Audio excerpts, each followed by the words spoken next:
I am really, really excited to have you on the show.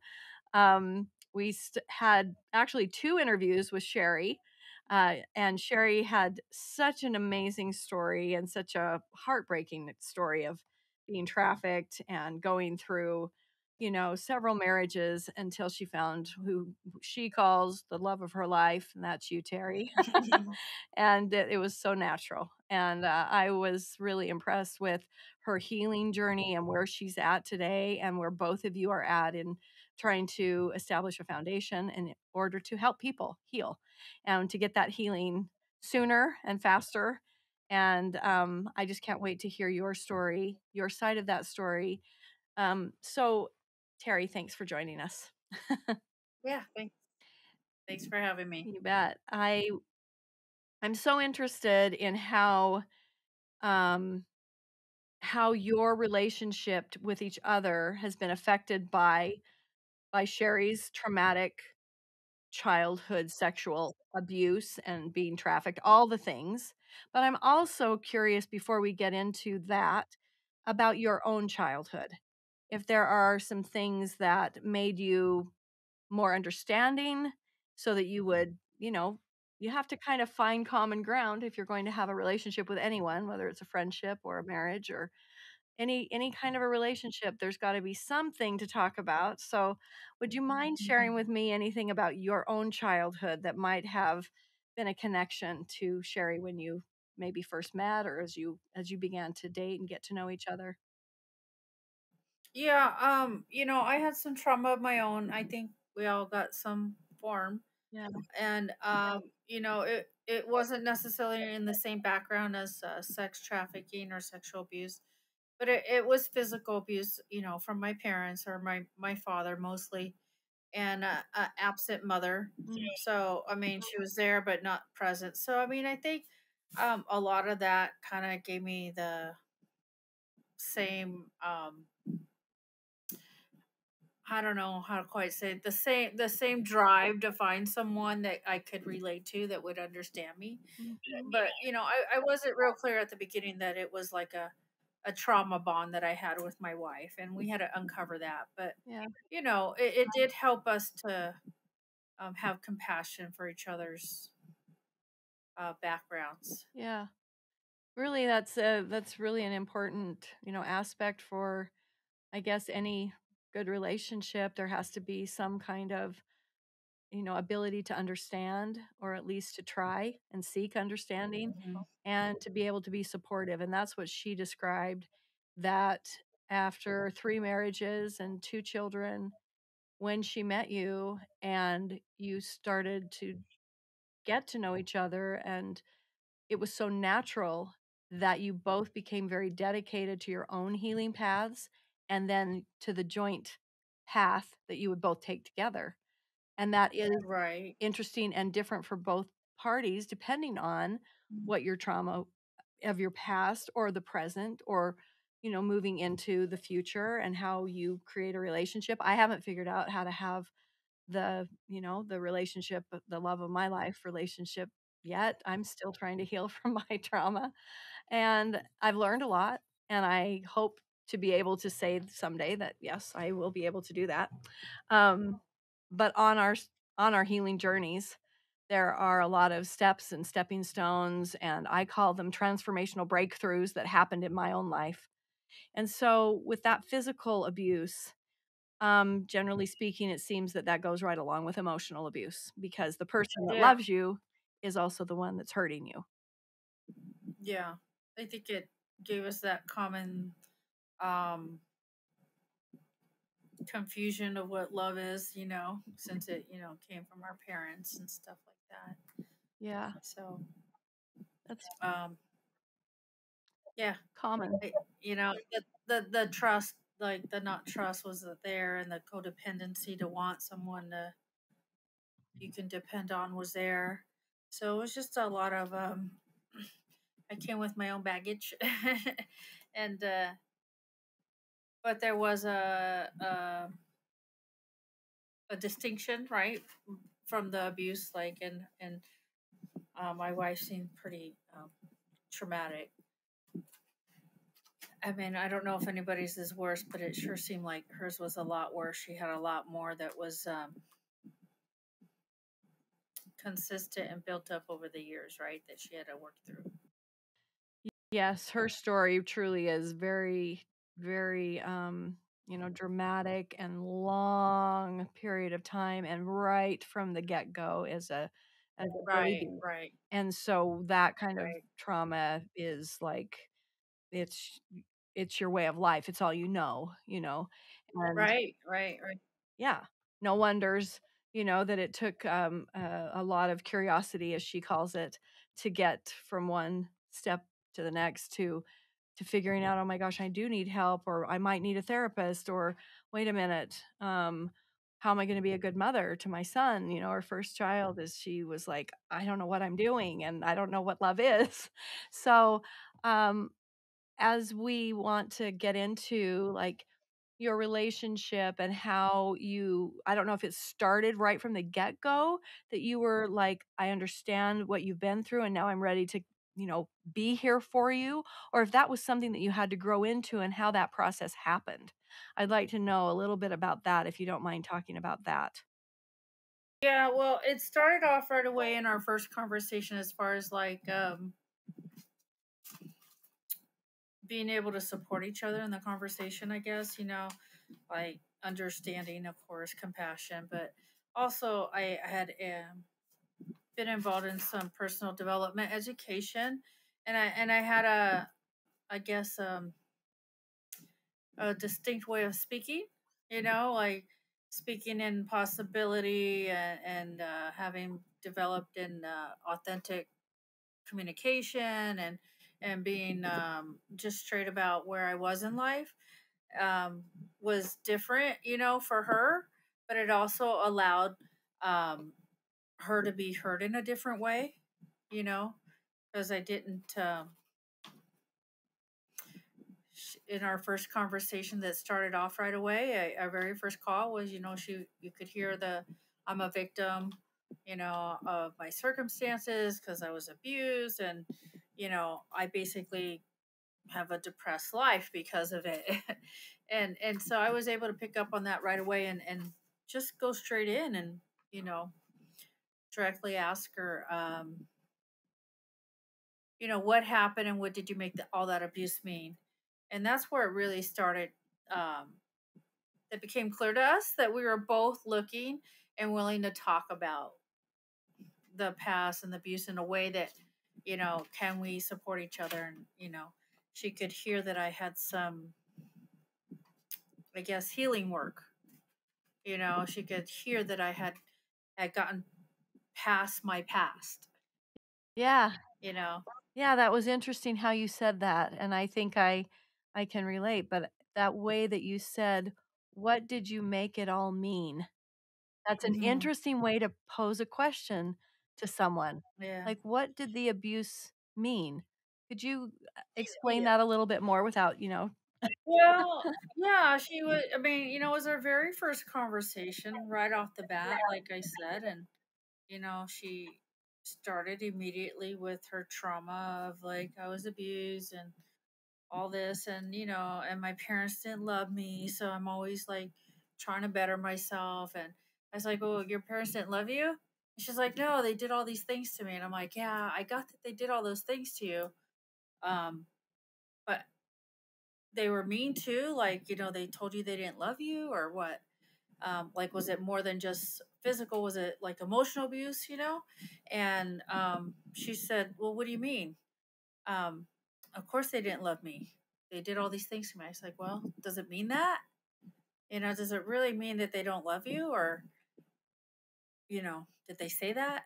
Did they say they didn't love you?" I mean, she came with this badge of like, I'm not loved, right? And I'm not lovable. And she proved it by her story. And it just had me question, because of my development work, you know, making all that trauma mean something, like she's not loved. And right away, she got that. I mean, like right away, she looked and realized that, well, no, they never said they didn't love me. As a matter of fact, they've always said they loved me.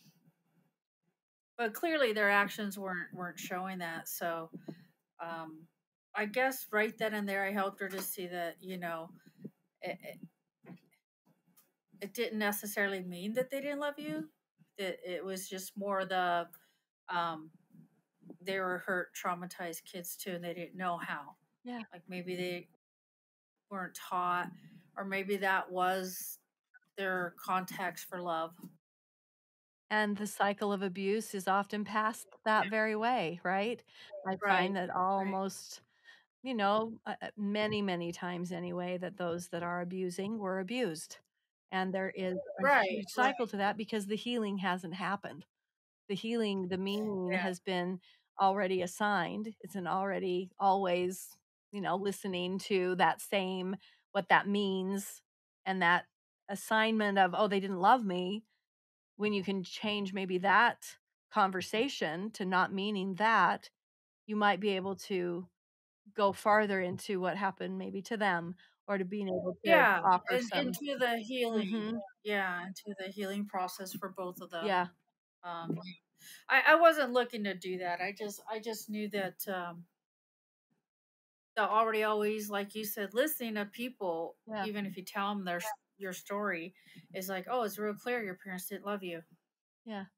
Like it's real clear, and to me, Not so it just clear. wasn't it didn't mean that. Yeah, Yeah. It's almost like, when you're in a family and you are the one that is, has since childhood, you've been labeled a certain way, even if it's just kind of in jest or whatever. Oh yeah, Jan, she's always got 5 million things going on. And, she never can like complete a project or get something done because she has too many things. And that's the way people see you forever, even when you're, not 17 anymore, when you're older, and yet that's right. how you show up to people, and I'm like, "I've accomplished a lot of things. I've completed a lot of things," but I still get some of that sometimes. Um, uh, and, it makes me feel like I'm back at being that age because, oh, nobody sees that it has a meaning already of what I am, and I'm like, "It's not fair when we do that, is it?" To people in our life, it's like we should get to Yeah. know them newly, like, every day, have a new, Hmm.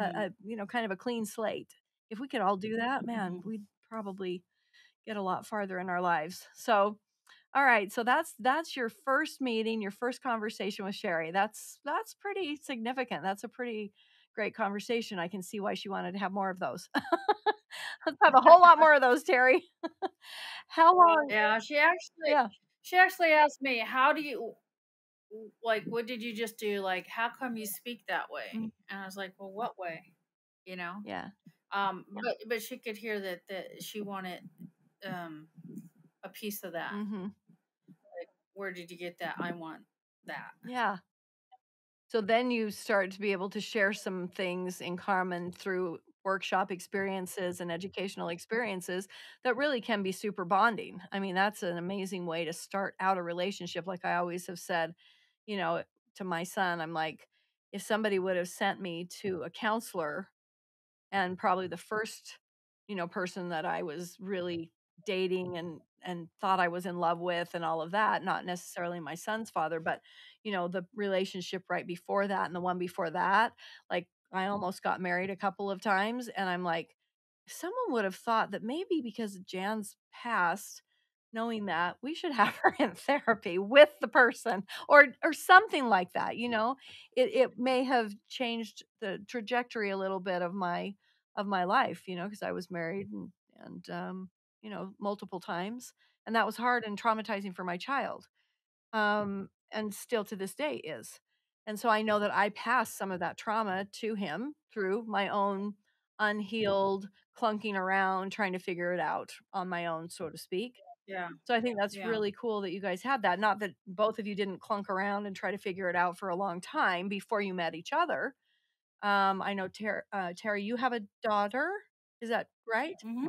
A daughter. I think that's, yeah, Sherry was referring to that relationship and that they're working on that and how many things came up because of that because she had a good childhood and there was jealousy from Sherry about your daughter when you first met.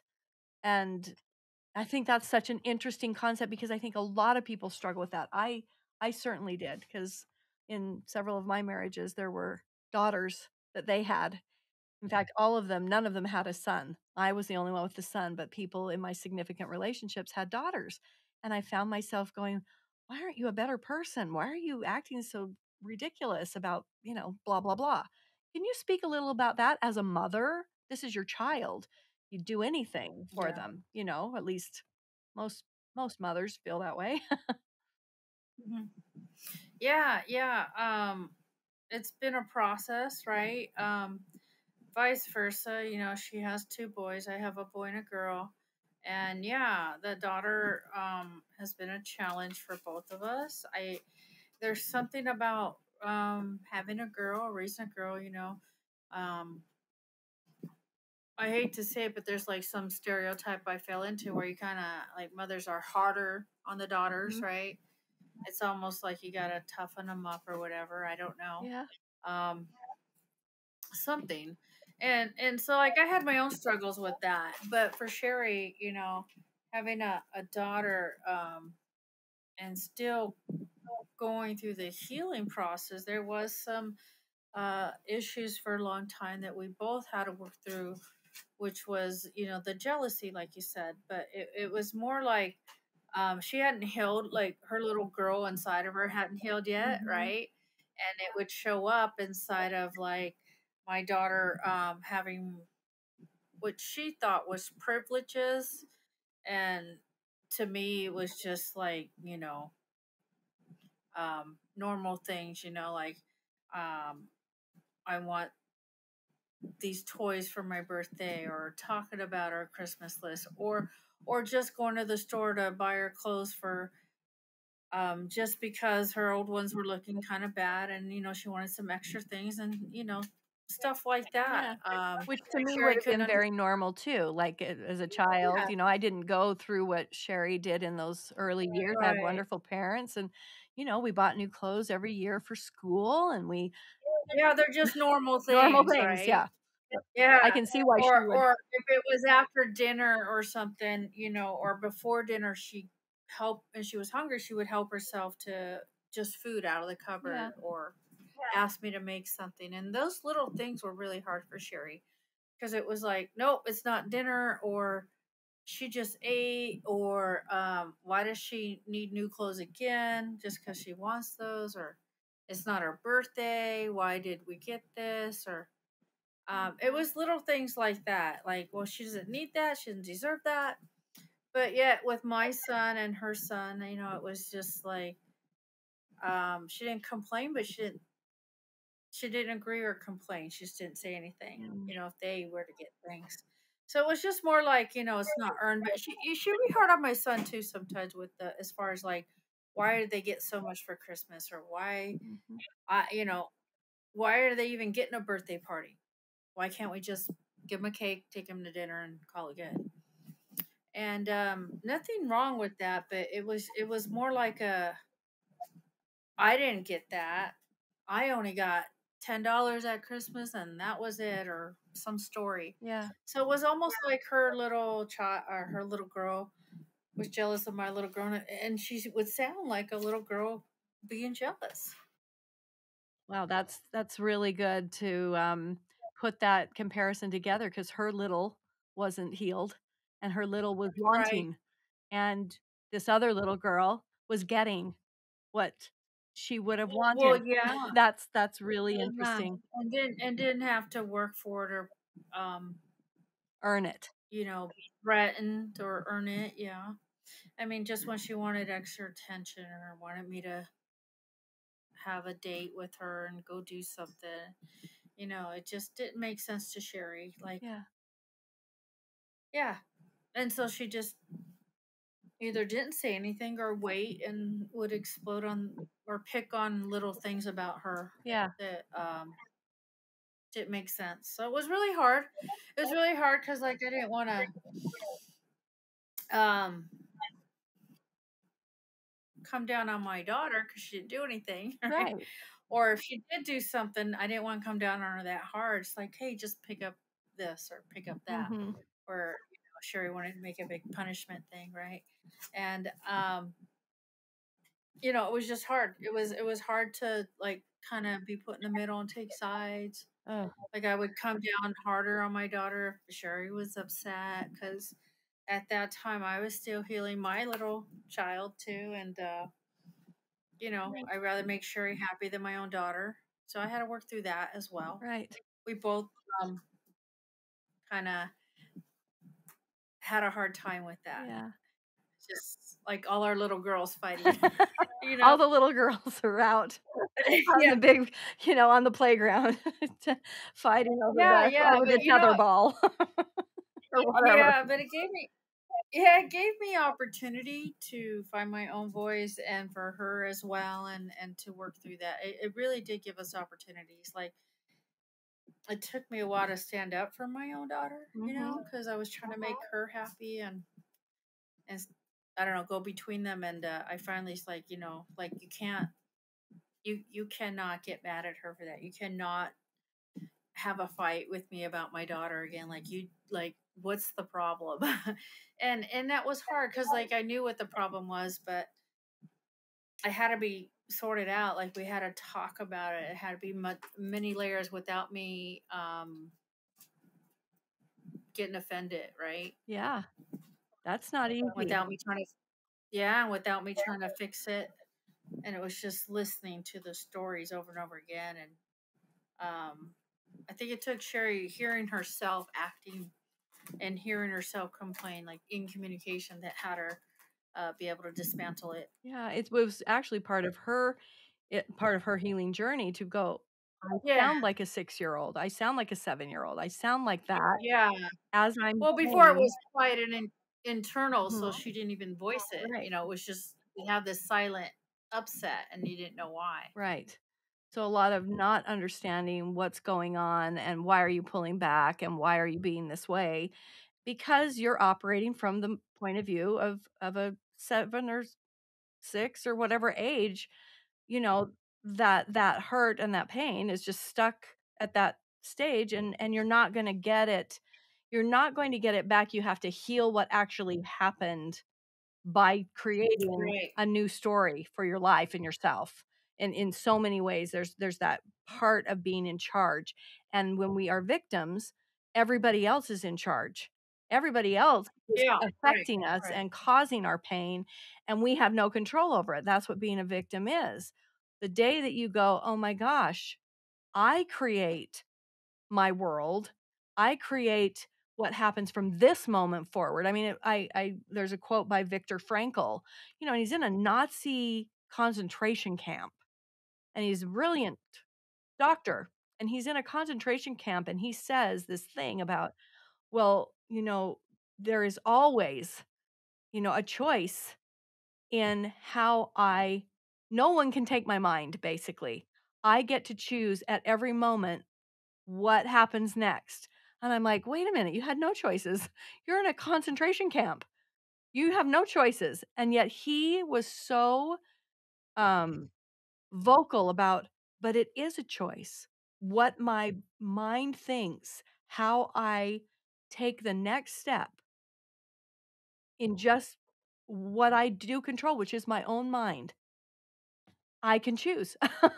And it's like, Yeah. that's a really huge thing for someone to, in the worst of their, life circumstances, to come to that place where it's like, "Wait a minute, no, I'm not going to blame anyone else. I'm gonna take right now the opportunity to become the person in the driver's seat of my life again."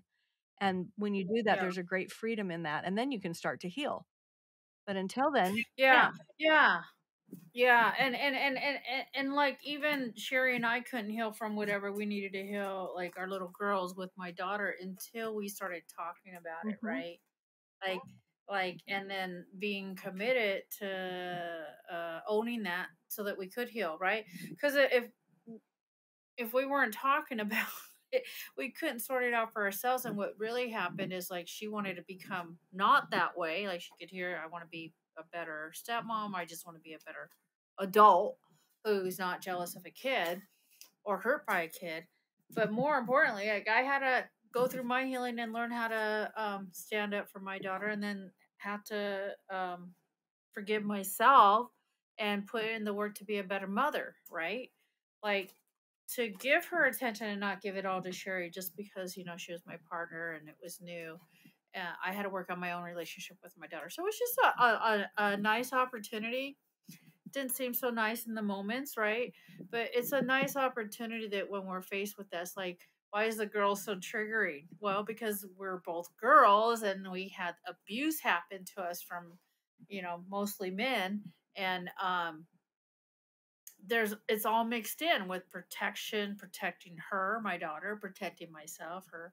And so it just helped, it really helped us all three to heal that inner child, and start to be able to relate to my daughter as a her own woman, her own person, and not necessarily even my daughter or her stepdaughter. Just like, this is a girl who hasn't had trauma. We've broken the cycle, and how do we treat her like from not that background, right? Yeah, how do you do that?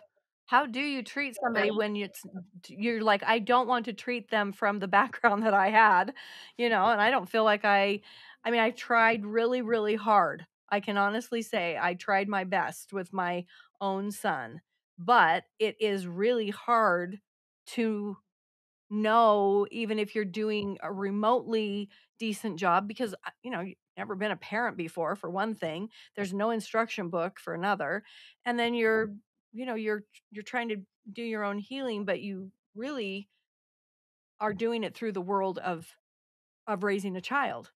It's really like, it's a different experience than when you're single and you don't have any kids and you're It working really on is. yourself. It's a different thing. Yeah, it's like we all heal together. But I think the biggest thing is like, once we discovered what we were doing, like Sherry, once she realized she's being jealous, once I realized I wasn't standing up and speaking up, once I realized I wasn't spending enough time with my daughter, it was like owning that and cleaning that up with my daughter.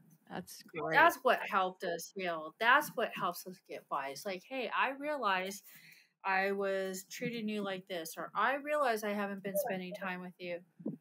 How is that making you feel? And owning that, and then making promises. But most important is like putting the work in after, right? Yeah. To go, okay, um, be able to say, hey, that doesn't work. That you're mad because we stopped and got lunch for no reason without you, and that's hard to do with a partner because you don't want to cause an upset. So it was just that willingness to put that work in and to always say, that doesn't work. That doesn't work. You need to sort that out. You need to communicate. You need to fix that up, and So it was a not fix it up, clean it up. But yeah, it's like the clean it up, yeah, and that constant It's communication. over and over Yeah, again. over and Yeah. over and over again. That's just good marital advice. That just right there Yeah. is like, if we just do that in our relationships where we're just like, "That doesn't work. That doesn't work for me." And you go, "But me going to lunch with my daughter has to it for that is going to happen. So how are we going to clean this up so that I'm still being the mother that I want to be and that my daughter needs me to be, and it's not offending or making you feel left out." I mean, that's just such a Yeah. simple but brilliant, example of, Yeah. I think, probably for any parent in their own, maybe in their own relationship, but also especially for step parents and step parenting. And when you're step parenting, when you have been through abuse, you've got all those other things, those other layers that that you just mentioned. Were there other areas that you really felt like, Sherry's, extensive trauma and your own? I think we haven't talked enough about how that affected you. That physical Well, abuse, it's it, big. it's really similar. It's funny because it allowed it. It's like we both saw where we were getting stopped, and it was in the same places. So I was getting stopped by her son, right? Mhm. Same thing. Um, when I first met her from her deep trauma, she wasn't really spending time with her kids. She wasn't really connected. They were over there and she was over here, and and I forgot where I was going. Well, just What other was the? areas, same Oh similar yeah, thing. Yeah, go ahead. yeah, it caused me to have to work through that as well, like her working that jealousy thing with my daughter, I had to work that out with her and her sons, because as she did work through that, she did the same thing, want to become a better mother, spend more time with them, not like have them in the background, and try to connect Mm-hmm. past her healing, and it's work. It's always work, but Mm-hmm.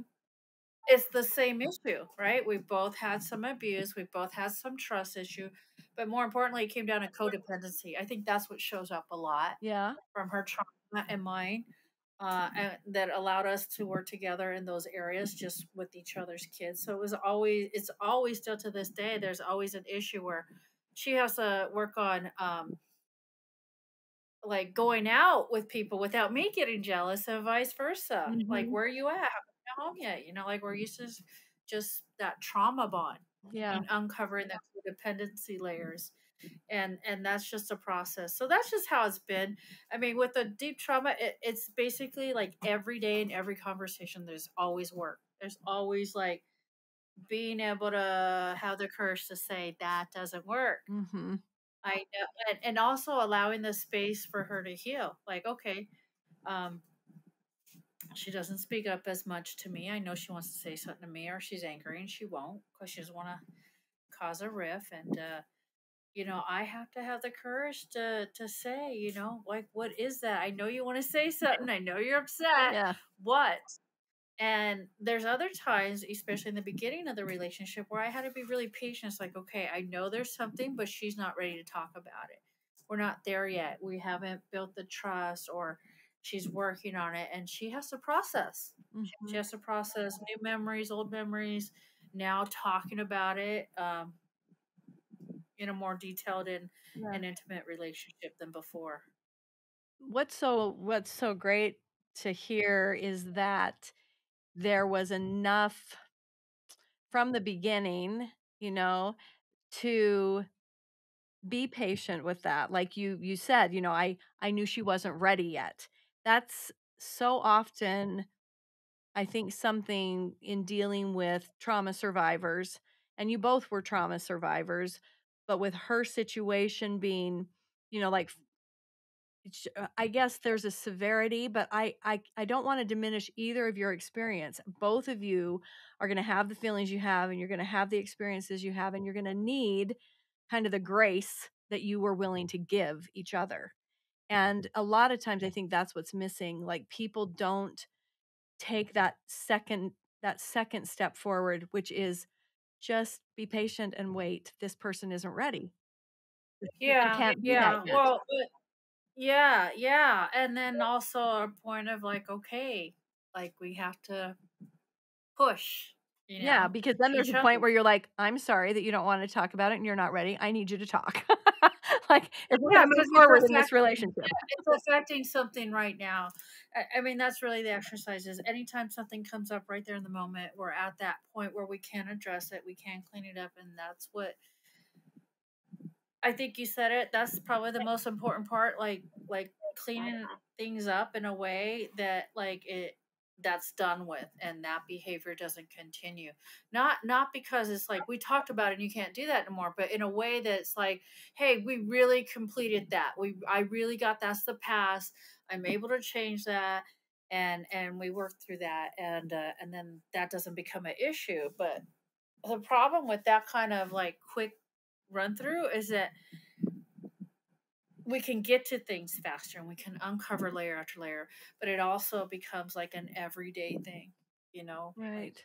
there's never a day we're not looking at something, cleaning up, but also evolving, and in a way that uh because we're both working on our trauma, because we're always working on ourselves and into personal development and healing, um we're both very different all the time. Mhm. you know she's not the same woman that I met 7 years ago, but she's not the same woman just 2 weeks ago. I mean, we have really huge transformations, really huge breakdowns, but it's all through actually completing those things that don't work, Yeah. and it just takes time. It's a lot of effort, but it's so worth it because the relationships are more exciting and we are different, Yeah. very very different than again, just week to week. Yeah.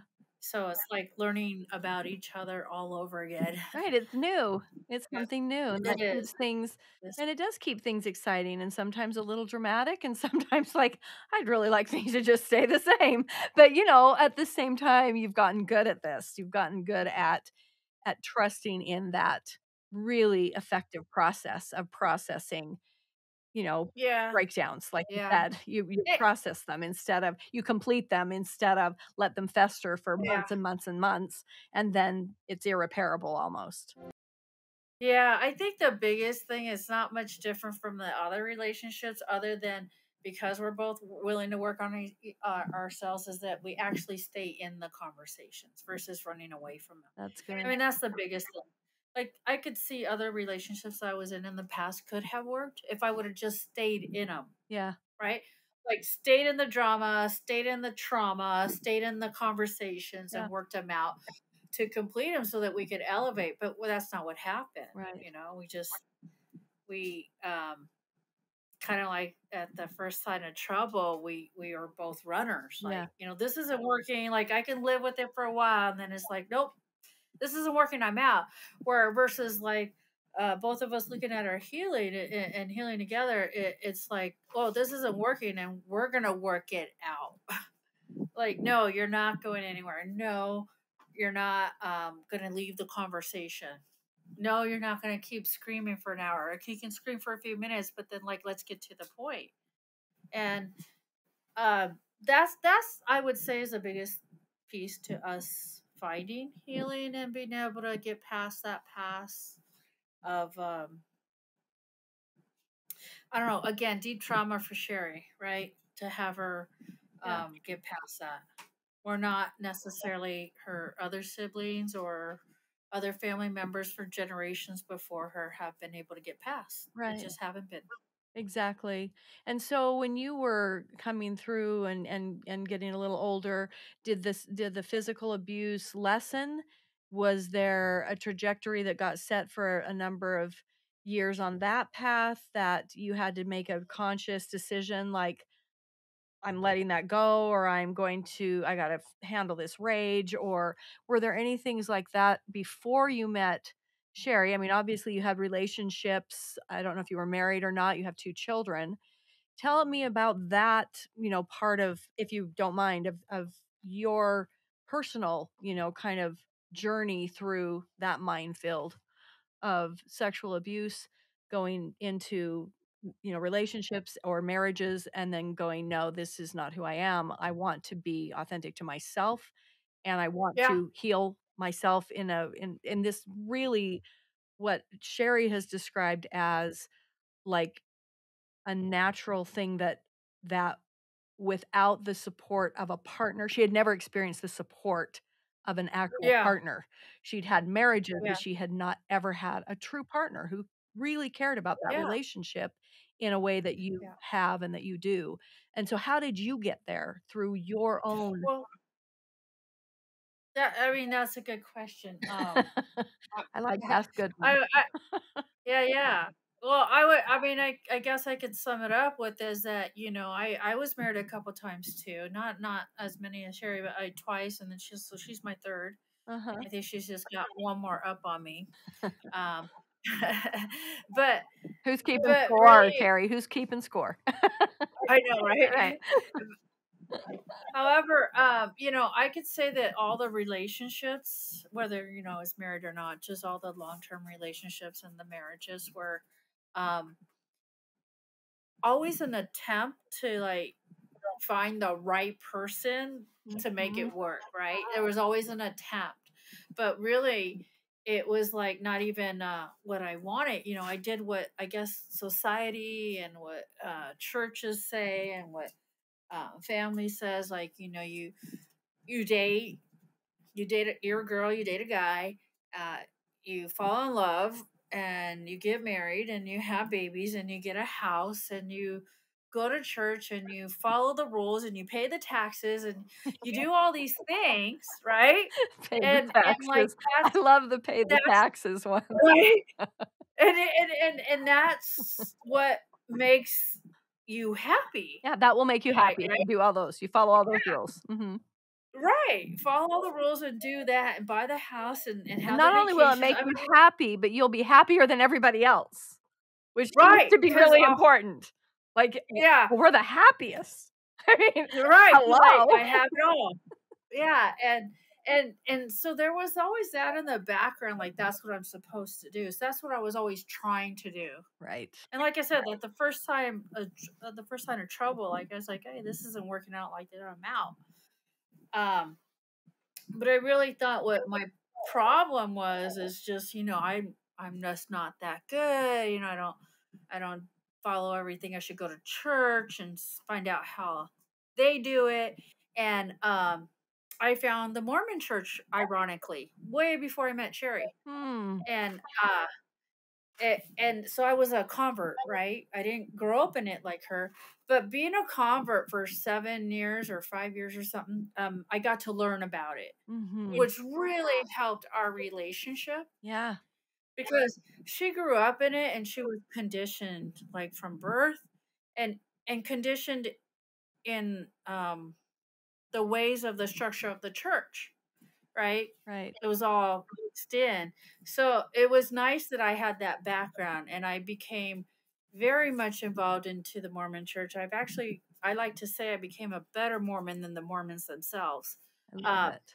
because I wanted to win at life. Yeah. I mean, I wanted to get married, no smoking, no drinking. This church knows what they're doing. I went to the temple every week and I worked my butt off to get that temple recommend Yeah. to be holy and whatever. And um, so what happened is I got married and I dated a guy who hadn't had kids, and here I am in my 40s. So I thought, score, he don't have kids. I'm 40, he's 40, like we're good. He's in the church, no sex before marriage. I got it right, and it was funny because I didn't even really want to marry him. I was just dating him, and someone in the church was like, "Oh, are you going to get married, or what are you thinking about that?" I'm like, "What? Like it's only been 3 months. Why would I be thinking about that?" And it was very clear. She's like, "Well, inside the structure of the church, you either get married or break up with them." And I said, "Well, why? Why would I do either of those?" And she said, "Well, because of the sex. In the Mormon church, you can't have sex before marriage." So I was like, she says, if you don't get married, you can't have sex with them. So why would you continue to date them? So I was like, well, I didn't want to marry him. I don't even know if I like him that much. I'm just kind of dating him. Yeah. But I could see there was this image of happy family and like that's what you do. And, you know, um, the church laid it out for me very clearly. You're getting older and this is a guy and this is your chance. And, you know, you could be happy. So, you know, if there's nothing wrong with him, why wouldn't you marry him, right? So it's like, oh, okay, yeah, I guess I don't want to be celibate forever. So yeah, I guess it made sense. Um, so I did that. I did the marriage thing, and then I had kids, and we bought the house. We got the new cars, and had a pool. Had a dog, Yeah. and I had a boy and a girl. I mean, how much more perfect of a do you want? And Wow. you know, a couple years into, actually a few months into it, I wasn't pretty happy. I was like, this feels very boring, I guess. Like, Yeah. didn't feel right. I had dated women before entering this church, and I gave that up to do the right thing. And Wow. I stayed in it. Because we were gonna pray it out Yeah. Pray away and the work gay. it out. Yeah. Yeah, pray away the gay and work Yeah. this marriage out. Mhm. Because we had, whatever, we had kids or whatever, and I stayed in it. I did my job and Yeah. was a good wife. And what happened is one day I just, well, I guess for a couple weeks, but one day I just really felt suffocated, like overwhelmed suffocation. Like I just how to make a break. Mhm. Like, Like, "Get I me just I out of this box." Yeah, I'm yeah, claustrophobic like, now. I wasn't happy, and I did everything I'm supposed to do. So I didn't understand Right. other than, I got to the point that I wasn't living, whatever my life, I was living what I thought, um, supposed to do, right, in society, and it was at that point that I just kinda realized I need to, um, not get into a relationship right away, not, um I could see the codependency, Mhm. because I was doing all these things. I left the church at that point and went back to dating a girls because I thought that's what I wanted to do. Yeah. And when I met Sherry, it was real clear. I was like, hey, I'm going through personal development and I basically don't want to get into a very committed relationship. Mhm. I'm still trying to like sort myself out and I just know I don't want to be married to a man anymore and I don't want to be in a relationship. So our deal was right away like, hey, I don't want to be on these dating apps. I never did that. I don't want to be in a committed relationship, but I would like to have someone to talk to. And I was very straight about if there is a relationship, I want someone with kids Mm. that can understand the kid thing Yeah. and live apart and just get together whenever, but Mhm. and have like a separate life but close together date. Yeah. But that didn't happen because of the codependency was there, and Well, we ended up being committed very much so, but probably sooner than we should have, but it worked only I say because we were both looking and working on our own yeah. trauma and healing. So that's really what did it. Is the partnership that helped us to heal. I don't think I would have healed as much without her and vice versa. Yeah, I think that's very apparent from everything that she said and definitely from what you're saying as well that that really, because we don't heal alone. You can only do so much on your own and it's like proven. There are Yeah. certain things that have to heal that require another person or a group of people or a support system that absolutely Right. cannot be because you have to have new experiences. That experiential part has to reprogram what your past experiences, which are overwhelmingly controlling your life in the present. Those have to go Yeah. because the new experiences are replacing them. They're reprogramming those things that you Yeah. experienced Right. trauma with, and Right. you can't reprogram Right. experiences with people without people, and without a Right. person that was patient and going through their own, self-actualization and realizations and finding themselves, like, their self-esteem really does mean to esteem yourself, and to do Right. that, you have to be able to find some way to love yourself. I found that was the hardest thing out of my own trauma was after I had so much self-esteem without knowing it was even called that when I was, before 12. And Right. then as Right. soon as that, that experience of my own kidnappings and rape and sexual assault and brainwashing and all of that, for whatever reason, even though I don't think anybody was trying to rob me of my self-esteem necessarily, it wasn't like that was what they were attacking. It was gone by the time I It was came just out gone. of Yeah. it. It just Right. was not Right. there. Yeah, and it really Right. took me until I was 30 years old and did the landmark forum before my esteem for myself came flooding back into my being, and it never Yeah. has left me again, and it's so interesting. I've had bad days, I have blue times, but there was something about that experience that brought back something that I had naturally as a young person because I wasn't physically abused by my parents. I was not sexually abused by them. I Right. just went through this experience that just completely demolished that, and then it came back, Right. and Yeah. it Yep. wasn't based on who I was dating. My self-esteem Right. wasn't based on what part I had in the play. It wasn't based on how skinny I was or what it was just not based on any of those things. It was just like, I actually have esteem. I like myself. It came back. but it was gone Yeah. for a long period of time from the age Yeah. of 16 Yeah. until I was 30. I Yeah, because struggled. you had that self-esteem with your parents because there wasn't abuse, and then when you got Yeah, kidnapped, it kinda got, like, taken away with all that, right. significance and trauma you went through. Yeah, and I just found this I You got it find back. it, yes, and to find how elusive it became. I know some of that happens just because 'cause you're in junior high school. I mean, I'm sure if I'd Right, have had a normal junior high school experience, which of course I didn't right. have one of those, I'm Yeah, sure some of it would have been, difficult. You're trying to figure it out and find out who you are. Well, you don't get to find out in any sort of natural way who you are, and it's like it's those years didn't happen in a natural way. So, I'm sure some of that happens with normal child development and tweens and yeah, teens and all of that, but it was beyond just those awkward years. It was like it was gone. It was missing. It was shame and I just yeah. didn't have Well, it. shame. Yeah, Shame, yeah. I mean, is the yeah, thing, right?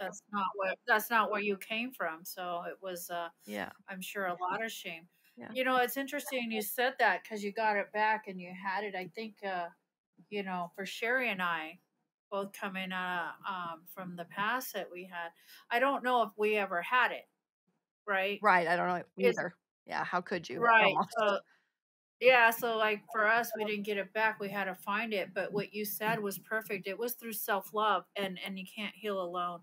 And I think that's what helped us to still keep uncovering the codependency was to find love and acceptance for ourselves, Mhm. so that we weren't looking outside to each other for it. Right. And but that's really it. It's like Mm. being able to sort that out with someone and finding that self love. And That's I'm kinda glad you found it. ooh, I think Yeah. that's juicy. I love that. I really feel like maybe there's still a way for me to actually find a really good partner in my own life.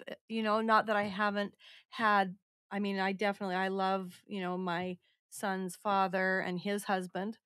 I love them. We have a great relationship and I am so grateful for the things that I had to work through also, to be in that space and to be able to have those relationships that so many others deny themselves of because of um, long held beliefs or because of um, their own pain that, oh, that didn't work Yeah. out for me, so I can't let it work out for that person.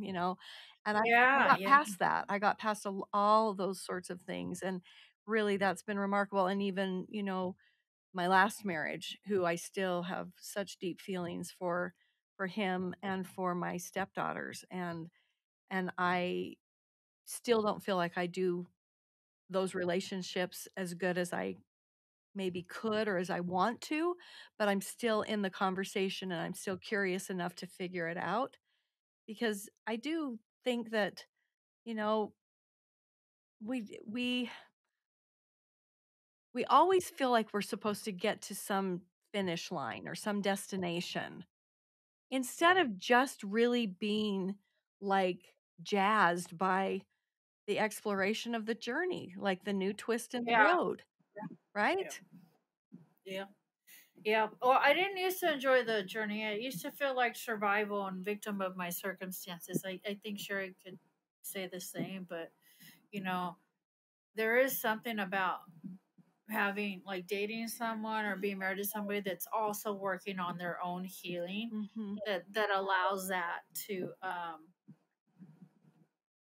I don't know, just change that view. Like I'm not Yeah. a victim, and that you still can find those love and connection and self love with a partner while you're healing. Yeah, Like through the journey, and that's what's made the journey more fun.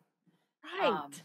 versus like before, it was like, oh, this is heavy. Like I'm surviving this person's past and mine, and baggage, and it just seems like daunting, and you can't you feel like you have to break apart to work out your problems, but it's just what you said. You just can't sort it out alone. And by us staying in it, staying in the conversations, it just it's made it fun. It's like, wow, I can't believe I just discovered I've been a controlling asshole. Like, wow. But like that's actually fun to talk about when you have that victory Yeah. inside those breakdowns with your partner. Yeah. That's what makes it fun.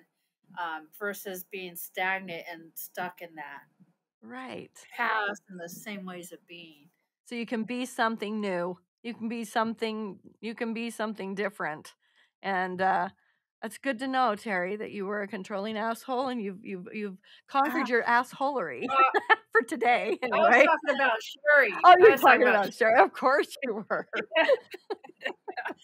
yeah. Oh, No, that's no, amazing. I was more of a please love me and clinging and like your Mm, jealousy stuff, but she had more. But that was like manipulation. yeah. I handled the manipulation part of the relationship. She handled the controlling part. But those were just Got it. And just like getting all other rebellious. relationships, we all have to play one part or the other. I've done it Yeah, myself, yeah, of course, yeah, in every one.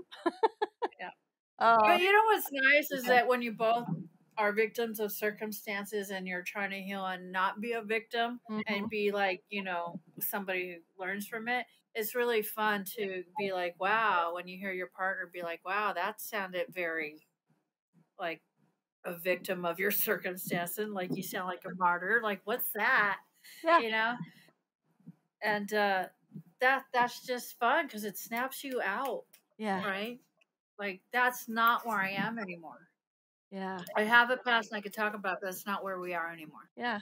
And I really appreciate you talking about the past because that's how people get to a better present moment. Like just hearing someone else's experience gives other people hope that, okay, wait, why am I stuck in this same pattern, in this same martyrdom, in this same victim place? If I really am committed to healing that, and I hear other people sharing their stories that they have truly found ways, then that's a bit of a gift to others in sharing, Yeah, I because think you hit the nail on the head on that. Yeah, if there's other ways, I think mhm, people that are still in their trauma and haven't really moved much from it is because they can't see another way. yeah, They don't think there's another way. They don't think it's possible to heal. right. I had a past, so this is where I live, and I'm stuck. I have no options. So it is great, really great what you're doing because it gives people a chance to share. Yes, I've been there. Yes, but there's a victory story and Yeah. there's no end. Yeah. We're always uncovering the bullshit we were Yeah. dealt with. And honestly, that's the thing that I think when you have a way to accept, or you find the right way, and I'm not saying it's the same for everybody, but I definitely feel like I've kind of narrowed it down. It sounds like at least Sherry and you together have been working on a program, and I definitely have been doing that too for a number of years, especially since the first documentary came out. Like, okay, now wait a minute, if the whole point in me telling my story kind of from the beginning was I really want to help people know that there's hope. Like, Yeah. they're not going to be, they don't have to be anyway. Yeah. So you Yeah. got to keep going, Yeah. right? And so as we've developed those, I was talking to her at the end of her podcast about bringing those, what I call transformational breakthroughs. That's what I've been calling them, kind of a 12-step program, but they are based on not only breakthroughs and the way that you transform your life, but they are based on, clinical things and scientific things and neuroscience, Right. and when you're having those breakthroughs at the moment, you may not know any of that.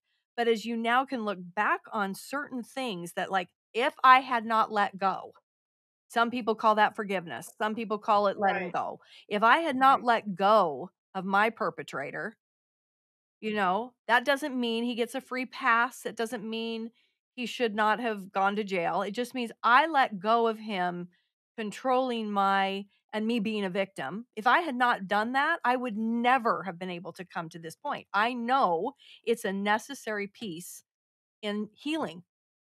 The prison wall is around you when you Right. are in Right. that way Right. of, dealing with and thinking.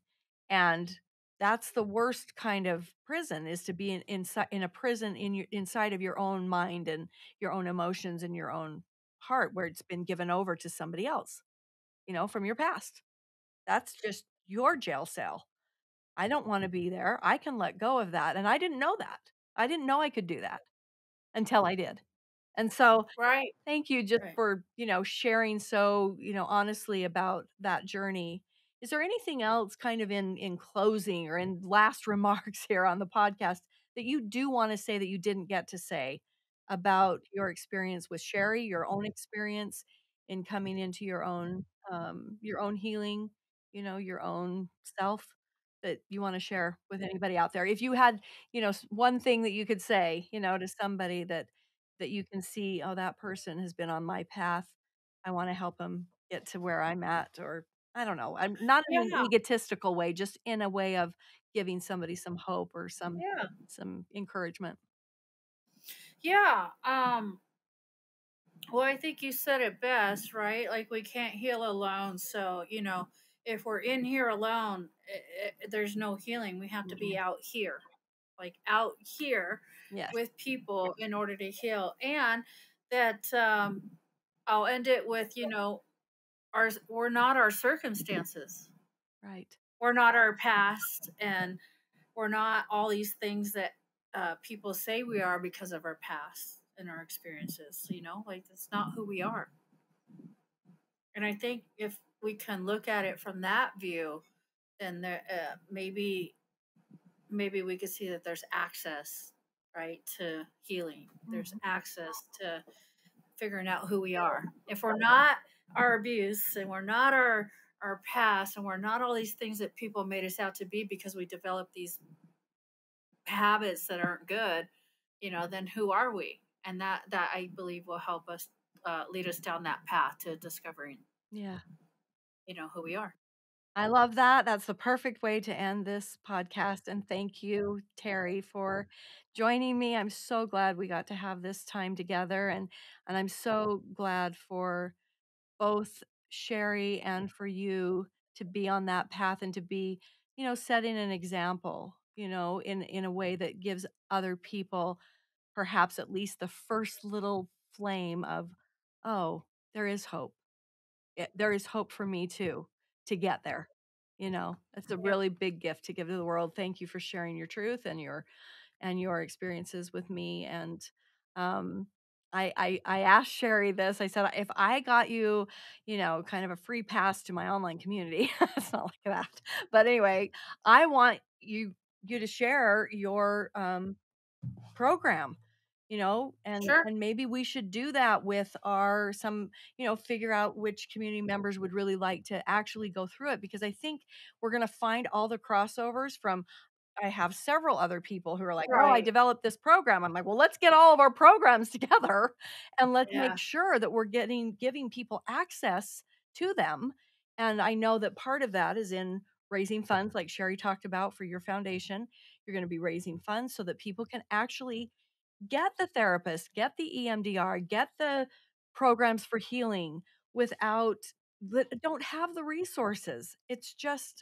It's got to happen, and we should be putting as many resources into this as we do into, treating our veterans or into, the Yeah. trafficking across the ocean Yeah. waters, of children who are sex trafficked and other, we put a lot of attention there, but somehow because abuse in the home or familiar people abusing or molesting or raping our children, we just can't look at it long enough to go, oh, we ought to fund some healing programs for those 25% of the people on the. Yeah, yeah, and yeah, and I think that there are resources, Mhm. a lot more people coming out with their stories who have started Yes. nonprofits and stuff, and I don't always think it's necessary for those that can afford it. Like, victims aren't necessarily poor.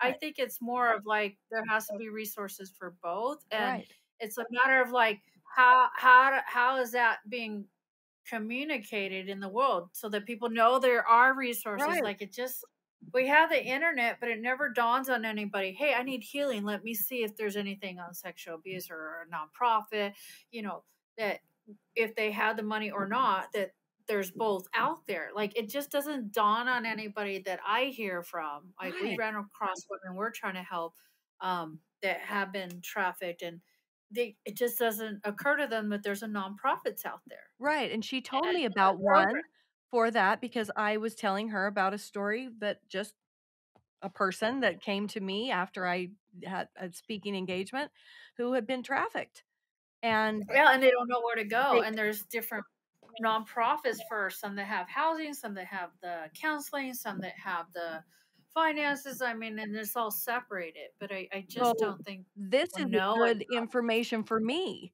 to be because this the 2 things I asked her is I said, "Do you have shelter?" And she said, "Yes, I'm at the domestic violence center and all they provide is shelter." But yes, they provide shelter, but there aren't any other services that I know of in this community and town, and I've Yeah. gotta have I mean, she doesn't have Yeah, anyone. it's more like a list, like who needs what, and then having the list. Okay, you can go here for shelter, and here for counseling, Oh my gosh, and here yes. for art therapy, and being able to partner with those nonprofits, but also knowing that they're legitimately helping people. So Right, it's and just conversations and okay, bringing them so all we're gonna together. talk more about that too, because it sounds like you both have done some research or have already started to find and partner with others, and I definitely want to do that for the community Yeah, members that I come yeah, in contact with. So this has been yeah, extremely helpful and really exciting for me to know that we can there are a lot of things happening right now, and the things that we are trying to build can also help in that quest yeah, yeah. towards It's healing. this is yeah, yeah. Just bringing the right people together, and it seems like you're on the right path to building a team of your own. I'm trying. Yeah, I'm trying to build Yeah. that team. I mean, I'm finding that they're coming together, and I feel like every time there's a Well, piece I of think that puzzle, you're doing it. I'm You're seeing the doing picture. it Yeah, already. yeah, Yeah, I mean, it just takes a little team of what you're doing. yeah. So Thank you. yeah, I am, yeah, and I am yeah, grateful. you're doing it. Thank you. Yeah, Well, no, you thank just you for the work that you put out there in the movie. We did watch it a while oh, back ago, good. and for this work you're doing, just Yeah. Have you don't seen the stop. series on Peacock? Did you see the series Uh, yet, or just the no, I didn't see documentary? the series, Oh, but I saw yeah. the Abducted in Plain Sight. Was Yes. it? Yeah, that was a remarkable documentary, and then there's another half to the story that now is in a 9-part series on Peacock, and Oh, with okay. I'll actors that check are that out. phenomenal, Okay. and writers that were phenomenal, and they were all so concerned about telling the story without sensationalizing anything or adding anything, but showing how grooming, how I mean, it was so well Yeah. done. I'm so They proud of play that. the long game, It right? Yeah. yes, 9 parts. So even just, get Peacock and binge it because I feel like that is the closest to the truth of my story that ever could have been done or produced. Oh, that's good. And for Yeah. me, that Because was parents important. don't Yeah. yeah, parents don't pick up on it, right? No, no, they don't. My parents didn't know. I mean, we met the guy at church, same church. Yeah, yeah, You're not looking for somebody to be and then they make you your best friend. They're all that was grooming, but no one saw it. So, yeah. yeah, it's really amazing that this even happened in my life. I had no idea how I was gonna tell my story and where it would go and what it would lead to, but I'm really you're right. I did envision something and I was able to actually see that unfold as I, Yeah, yeah, as sometimes in surprising ways. So, yeah, yeah, I hope you'll yeah. watch. Anyway, we'll have more conversations because Yes, we've got we we've will. got we've got many crossroads to come Okay. to and to connect all the Oh, dots together. I love it. It's yeah. part of a Yeah, I huge don't know if Sherry mentioned, but she has a movie that she was a part of coming out called The Journey. No, Um, I don't think so. yeah, Well, it's coming out in a couple months, I think, okay. like in May. Okay. There was a couple pre-screenings on it Okay. through Amplify, Okay, I and it can't wait to it see was it. called The Journey, about the 7 women who gave the talks on sex trafficking and their journey through the process. Oh, yes, okay, yes, she might have told me a little bit about that, and then I spoke with another woman who she wasn't Amanda sex Schneider? trafficked. I was Amanda. Yeah. Yes, Yeah. And again, just remarkable. We've got to make that Amplify Voices thing be like everywhere. Yeah, it's That growing, idea. and that's part of our process in our Right. healing model as well. Okay. It is transformational to go through a 3-month training on how to give your talk, but more importantly, it gives you a voice Gives you a voice. and learning to speak up like Yes. you are, right, and share. Thanks. I love it. Okay, well, we're going to talk more about that too. And in the meantime, we're going to now be done with our podcast conversation, and we will wait Okay. for another day to be how we're going to advocate and raise funds and make all the other juicy bits come together. I appreciate you very Okay. much, Terry. Thank you. Okay, Jan. Thanks for the invite, and look forward to watching the miniseries. All right. Thanks. Okay. Bye bye. And that's a wrap for today's episode. Thank you for sharing this journey with me today. If you're enjoying the podcast, please take a couple of minutes to rate and review the show. This really helps us spread the word. And if you know someone who would benefit from listening to our show, please do me a favor and share one of our episodes with them. I want every survivor to know that they are not alone and that there is help available. Links to my website, our foundation, the new book, our online community, Thrivivors, and newsletter can be found in the show notes. All of my contact info is there as well. This year, my number one focus is on sharing our stories. This is so important because it's the launching pad to our healing journey, and it inspires the survivor who is still suffering in silence. I don't want anyone to suffer alone anymore. So please reach out. I want to hear from you. Until next time, my friends, this is Mama Jan signing off. Over and out on 2. Bye-bye.